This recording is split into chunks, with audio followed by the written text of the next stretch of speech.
F-15, F-16, F-18, F-35 और अब उसके बाद F-22 उर्दन की एयरबेस पर खड़े अमरीकी फ़ज़ाइया के ये असासे ईरान ने तबाह बर्बाद कर दिए, जिनकी तबाही के बाद अमेरिका को ईरान पर फैसलाकुन हमला रोकना पड़ा। उर्दन की एयरबेस पर खड़े इन तैयारों की मद में अमेरिका को कितना नुकसान उठाना पड़ा, इस बारे में अज़हर अली ख़ान से बात करते हैं।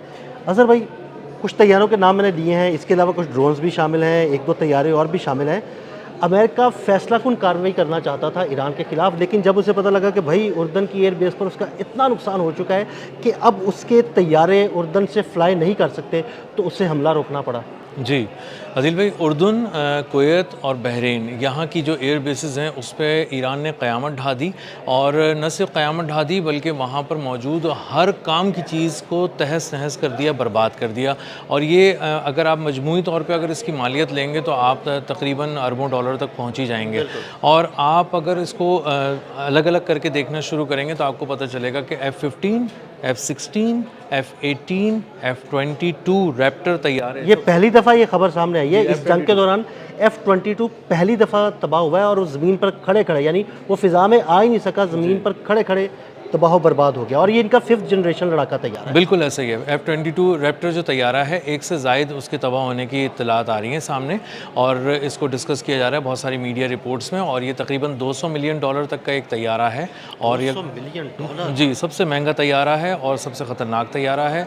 और ये उमूमन सामने नहीं लाया गया था। अब तक बताया ही जाता है कि ईरान के ख़िलाफ़ ये जो जंगी मुहिम है, इसमें एक आध बार ही इसको इस्तेमाल किया गया था और इसको पीछे रखा गया था। F-35 को सबसे अच्छा बनाकर पेश किया गया था, सबसे आगे लाया गया था, और वो भी जब निशाना बना तो आपको अंदाज़ा तो ये इत्तलात आ रही हैं कि वो एक दो नहीं, कुछ 4-5 तैयारे तबाह हो चुके हैं। जी, इसको बताया जा रहा है कि ये 4 F-35 तैयारे हैं जो हैंगर में खड़े खड़े तबाह हो गए। और जो लैरी जॉनसन है, एक्स CIA एनालिस्ट, वो तो एक पॉडकास्ट में ये भी बता रहे हैं कि तकरीबन 12 F-35 हैं। जी, जो बड़ा नुकसान। जी बिल्कुल, $120 मिलियन का अगर एक तैयारा हम इसको काउंट करें तो 12 तैयारे $1 अरब से ऊपर के चले जाते हैं ये।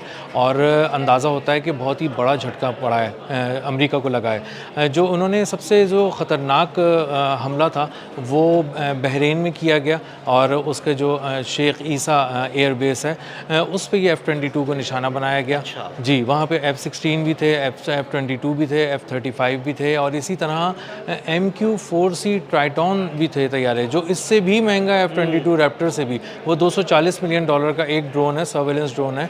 और क्योंकि वो ड्रोन तो से ना ही कहें, वो तैयारा ही कहें, वो इतना बड़ा है, पूरे तैयारे से भी बड़ा है वो। बिल्कुल ऐसा ही है, वो पूरा तैयारा है, बगैर और पायलट के तैयार है। जी, और पायलट वाले तैयारे से भी महंगा है। हाँ जी, बिल्कुल। जो जंगी तैयारा है अमेरिका का। तो वहाँ पे जो नुकसानात हुए हैं मशरिक़ वस्ता की एयर बेसिस पे, ये ताज़ा और रिसेंट जो अटैक हुआ है ईरान की जानिब से, वो बहुत ही प्रिसाइज था, बहुत ही कैलकुलेटेड था। इंटेलिजेंस शेयरिंग के बाद ऑपरेशनल और इंटेलिजेंस विंग्स ने पहले बात की, आपस में बैठे, उन्होंने डिसाइड किया कि कब किस तरह किसको निशाना बनाना है। तो उन्होंने एक साथ पूरा एक पैकेज ही ले लिया है। इस पैकेज के अंदर P-8 जो तैयारे थे वो भी आ गए, जो उनके तकरीबन $500 मिलियन का एक तैयारा, और उसको 2 तैयारे उसके वो भी तबाह कर दिए। तो हर तरह की कैटेगरी के $500-500 मिलियन के और $1-1 अरब के तैयारे इस तरह से तबाह किए गए। और एक तवील फहरिस्त है। और इसमें ख़ास तौर पे जो बहरीन है, वहाँ पे जो F-16 तबाह हुआ वो कुछ अमेरिका के भी थे, उसमें कुछ बहरीन के भी थे। तो मजमूई तौर पे जो इत्तेहादी हैं अमेरिका के, उनको भी उतनी ही ज़ोर का झटका लगा है जितनी ज़ोरदार झटका अमेरिका ने सहा है इसमें। और अमेरिका इसको रोक नहीं सका। और सबसे इसमें एक और बहुत अहम बात जो इन तैयारों के तबाह होने के साथ साथ है, वो ये है आदिल भाई, कि जो भी बैलिस्टिक मिसाइल फायर किए गए 12-12 की रेंज में, 12-12 की रेंज में किए गए, बिल्कुल, वो आके पेनिट्रेट करते गए, एक एक करके गिरते गए, हर निज़ाम में घुसकर उसके अंदर से गुजर के उसकी चादरों को फाड़ते हुए, उसकी हिफाजती शील्ड्स को फाड़ते हुए आके गिरे और तबाह हो गए।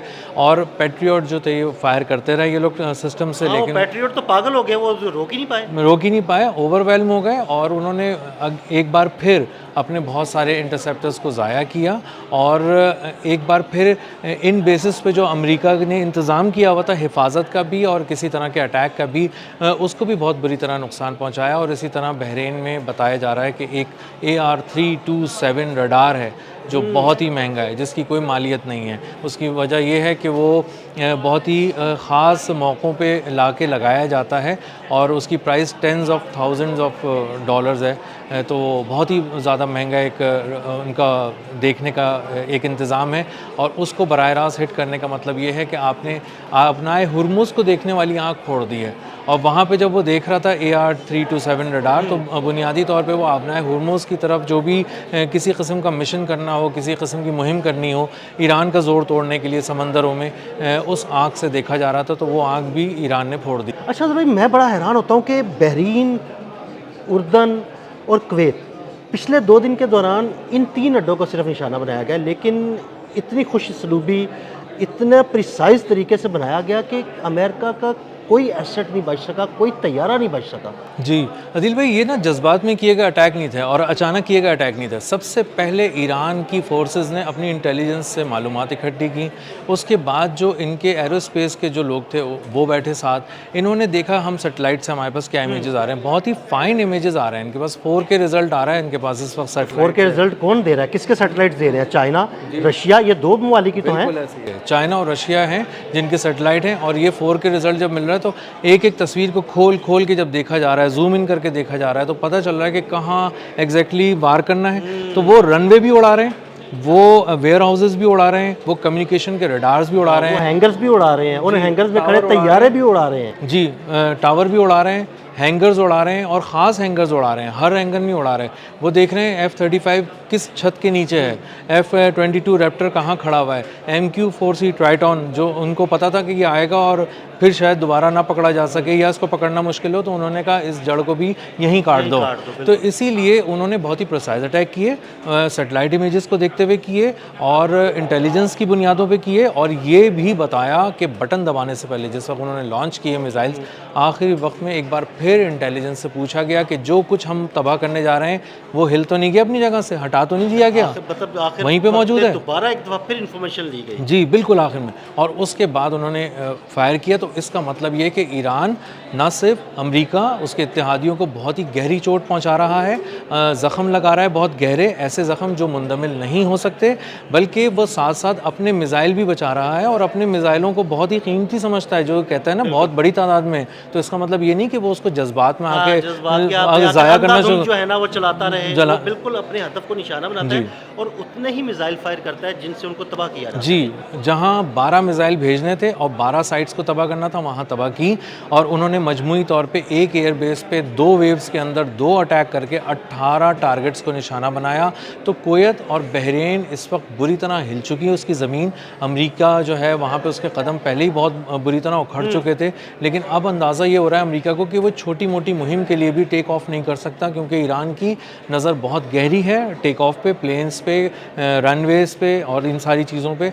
और जो आसमानों की तरफ उड़ता हुआ ऑब्जेक्ट है जो बिल्कुल अभी टेक ऑफ कर रहा है, वो ईरान की नज़र में है, वो तैयारा है। तो वो उसको अपनी पसंद की जगह पे मारता है, पकड़ता है, फंसाता है अपने जाल के अंदर और उसके बाद उसको जो है वो गिरा देता है, या फिर उसको किसी तरह से वो आप कह लें कि हाईजैक कर लेता है या हैक कर लेता है। तो इसलिए अब ड्रोन से लेके F-22 और F-35 और F-16 तक अब हर टेक्नोलॉजी इस वक्त फेल हो चुकी है और अमेरिका बहुत ज़्यादा मुश्किल में है। उसको अंदाज़ा ही होता है कि अगर अगला कोई हमें हमला करना है तो कहाँ से टेक्नोलॉजी लाएं, किधर से हम उसका इंतज़ाम करें। इसीलिए वो हमला नहीं कर सका। बहुत शुक्रिया अज़हर भाई। अज़हर भाई ने इस सारे मामले पर बड़ी तफसील के साथ रोशनी डाली, भी बताया कि अमेरिका को कितना नुकसान उठाना पड़ा। मज़ीद अपडेट्स के लिए हमें फॉलो करते रहें। अदील अहमद और असर अली खान को इजाज़त दीजिएगा। अल्लाह हाफ़िज़।